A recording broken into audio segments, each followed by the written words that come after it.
সময়মতো সালাম দেওয়া ও হাসি মুখে কথা বলা, স্ত্রীর প্রশংসা করা, সে কেমন রান্না করে, কেমন দেখায়, স্ত্রীকে সম্মান দিয়ে নাম ধরে ডাকা অথবা আদুরে নামে ডাকা, তার কথা মনোযোগ দিয়ে শোনা, ঘরের ছোটখাটো কাজে সাহায্য করা, নবী সাল্লাল্লাহু আলাইহি সাল্লাম নিজেও করতেন, তার পরিবারের প্রতি সদয় হওয়া, তাকে হাদিয়া উপহার দেওয়া ছোট হলেও,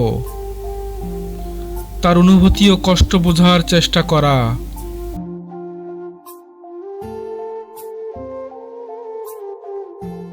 স্ত্রীকে ধর্মের দিকে উৎসাহিত করা, একসাথে ইবাদত করা, সময় নিয়ে স্ত্রীকে নিয়ে ঘুরতে যাওয়া, তার রান্না বা কাজের জন্য শুকরিয়া আদায় করা, প্রতিদিন তার জন্য দোয়া করা,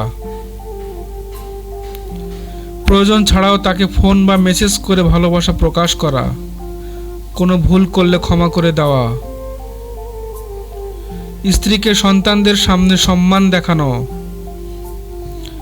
অন্য নারীদের সঙ্গে সীমা রক্ষা করা, বিশ্বস্ত থাকা, স্ত্রী অসুস্থ হলে খেয়াল রাখা, সেবা করা, স্ত্রীকে ইসলামের দৃষ্টিতে আমানত মনে করা, সবসময় পাশে থাকার অঙ্গীকার মনে করিয়ে দেওয়া। এই কাজগুলি করলে আপনার বউ আপনাকে অনেক ভালোবাসবে ইনশাল্লাহ। আরও সুন্দর সুন্দর ইসলামিক ভিডিও পেতে আমাদের চ্যানেলটি সাবস্ক্রাইব করে রাখুন। ধন্যবাদ।